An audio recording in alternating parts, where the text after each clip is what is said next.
నమస్కారం అండి. అందరికీ welcome to my YouTube channel Sri Manju spiritual videos. మనము హనుమాన్ చాలీసా 40 శ్లోకాల నుంచి ప్రతిపదార్థాలు తెలుసుకుంటున్నాం కదా, శ్రీమాత్రే నమః. కానీ అంతకంటే ముందుగా మీరు కనుక మన ఛానల్ని సారి చూసి ఉంటే తప్పకుండా ఒక లైక్ ఇవ్వండి, షేర్ చేయండి, నచ్చితే సబ్స్క్రైబ్ చేసుకోండి, కామెంట్ పెట్టండి, హైప్ ఇవ్వడం మర్చిపోకండి ప్లీజ్. అన్నీ చేయండి. ఇంకా వీడియోలోకి వెళ్ళిపోదాము. శ్రీమాత్రే నమః. హనుమాన్ చాలీసా 40 శ్లోకాల నుంచి ప్రతిపదార్థాలు తెలుసుకుందామండి. మొదట 2 దోహాలలో మనము గురువును ప్రార్థించి మనసును నిర్మలం చేసుకొని స్థిరమైన బుద్ధితో రాముని హృదయంలో నిలిచాం కదండి. ఇప్పుడు హనుమంతుని అనంతమైన గుణాలను కీర్తిస్తూ చాలీసాలోని మొదటి చౌపాయిలోకి ప్రవేశిద్దాం. మొదటి చౌపాయి: జయ హనుమాన్ జ్ఞాన గుణ సాగర, జయ కపీశ తిహలోక ఉజగార. ప్రతిపదార్థము: జయ హనుమాన్, హనుమంతునికి జయము కలుగును గాక. జ్ఞాన గుణ సాగర, జ్ఞానానికి మరియు సద్గుణాలతో సముద్రమంతటి లోతు కలిగినవాడ. జయ కపీశ, వానర శ్రేష్ఠుడా కపీశ్వరుడా నీకు జయము. తిహలోక ఉజగార, 3 లోకాల్లోనూ ఆకాశము భూమి పాతాళము కీర్తిని ప్రకాశింపజేసేవాడ. జయ హనుమాన, సాధారణంగా కావ్యము లేదా గ్రంథము నీ శ్రీకారము. జయ శబ్దంతో ప్రారంభం చేస్తాము. తులసీదాసు గారు జయ శబ్దంతో మొదలుపెట్టారు. జయ హనుమాన్ అంటున్నారు. జయం అంటే సాధించడం. హనుమ ఏం సాధించాడు అంటే ఏం సాధించలేదు అని సాధించాడు. ఆయన చేసినన్ని ఘనకార్యాలు ఈ లోకంలో ఎవరు చేయలేరు, అందుకే జయ అన్నారు. అంతేనా? కాదు, మన హృదయాలు అన్నీ కామునితో జయింపబడ్డాయి.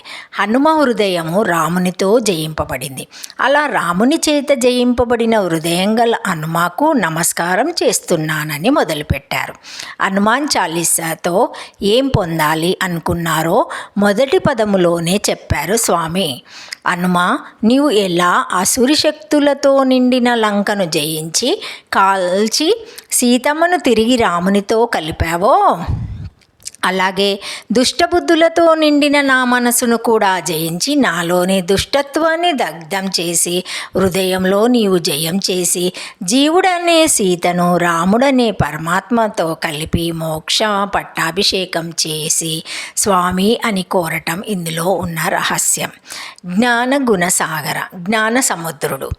రావణ లంక గెలవడానికి స్వామికి పిడికిలి చాలు, కానీ మన హృదయం వేసుకున్న లంకెలు తెంపడం పిడికిళ్లతో సాధ్యం కాదు. అందుకే జ్ఞానగుణ సాగర అని స్తుతిస్తూ స్వామిని గురువుగా దక్షిణమూర్తి రూపంగా స్తుతిస్తూ ఉన్నారు. హనుమాన్ చాలీసా గురు వైభవము అనే కోణంలో పరిశీలన చేస్తూ పోతే ఇది గొప్ప గురుస్తోత్రం అవుతుంది. సముద్రం ఎంత లోతైనదో హనుమంతునిలోని జ్ఞానం కూడా అంత లోతైనది. ఆయన కేవలం బలవంతుడే కాదు, వేదాంగాలను క్షుణ్ణంగా తెలిపిన మహాపండితుడు.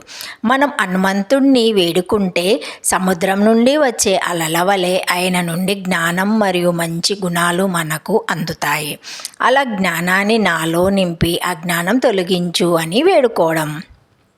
జయ కపీశ వానర రాజు, నన్ను వేడుకోవడం ఏంటయ్యా, నేనే దాసుని అంటావేమో, నీవు దాసుడివి కావు ఈశుడివి అంటున్నాడు. అందుకే కపీశ వానరులకు ఈశ్వరుడు. సముద్రలంకన సమయములో జాంబవంతుడు అంటారు, లే స్వామి, నీ శక్తి అనంతము, నీకు తెలియదు అని. ఇక్కడ కపి అంటే చంచలమైన మనసు అని అర్థం. మనసు వానరం లాంటిది. అటువంటి మనసును అదుపులో ఉంచుకొని పరమాత్మ వైపు మళ్లించిన వాడు కాబట్టి ఆయన కపీశుడు. మన చంచల మనసును నిలకడగా మార్చమని ఆయనను ప్రార్థిస్తున్నాము. తిహలోక ఉజగార, ముల్లోకాల వెలుగు. హనుమంతుణ్ణి కీర్తి వెలుగు ఏ ఒక్క దేశానికో లోకానికో పరిమితం కాదు. సత్యం ధర్మం ఎక్కడ ఉన్నా అక్కడ హనుమంతుణ్ణి ఉనికి ఉంటుంది. సూర్యుణ్ణి పట్టడానికి ఆకాశంలోకి సీతమ్మ జాడ కోసం భూమిపై, మైరావణ వధ కోసం పాతాళానికి వెళ్ళిన ఆయన సాహసము 3 లోకాలను సురక్షితంగా ఉంచింది. ఆయన 3 చోట్ల ఉంటాడు అని కూడా తీసుకోవచ్చు. ఆయన నివాసం కింపురుష లోకం మొదటిది. ఎక్కడ రామకథ జరుగుతుందో అక్కడ రెండవది, హిమవత్ పర్వత ప్రాంతంలోని గంధమదనము మూడవది. అంతేకాదు, ముల్లోకాలలో వ్యాపించిన పరమాత్మ హనుమ అని ఇక్కడ అసలు రహస్యం. ఈ విషయాన్ని పరశర సంహిత చెప్పింది. ఒక హనుమాను శ్రద్ధాభక్తితో పూజిస్తే అందరి దేవతలను పూజించినట్టే అని. అంటే విశ్వమంతా వ్యాపించిన పరబ్రహ్మ రూపుడు స్వామి అని ఇక్కడ రహస్యం. మొత్తంగా చూస్తే సర్వశ్రేష్ఠుడు పరమాత్మ స్వరూపుడు అయిన హనుమ నా హృదయ సీమలోని అజ్ఞానము తొలగించి జ్ఞానం నింపి జయం చేసి ఎల్లప్పుడూ నివసించుగాక అని ఈ శ్లోకంలో చెబుతూ ఉన్నారు రామదాసు గారు. ఈ శ్లోకాన్ని పఠించడం వల్ల మనలో వివేకం పెరుగుతుంది. ఎంతో గొప్ప శ్లోకము. రేవు రెండవ శ్లోకం గురించి తెలుసుకొని తరిద్దాం. జై శ్రీరామ్, జై హనుమాన్. శ్రీమాత్రే నమః. Thank you for watching my video. Please like, share, comment, subscribe to my channel. మరిన్ని వీడియోస్తో మళ్ళీ కలుస్తానండి. ఈ వీడియో కనుక మొదటిసారి ఎవరైనా చూసి ఉంటే తప్పకుండా ఒక హైప్ ఇవ్వండి, లైక్ ఇవ్వండి, షేర్ చేయండి. నచ్చితే సబ్స్క్రైబ్ చేసుకోండి, కామెంట్ పెట్టండి ప్లీజ్. కొత్త కంటెంట్ కదండి, ఏమైనా కామెంట్స్ ఉంటే తప్పకుండా పెట్టండి, నేను రెస్పాండ్ అవుతాను. ఓకేనండి, థ్యాంక్ యూ. శ్రీమాత్రే నమః.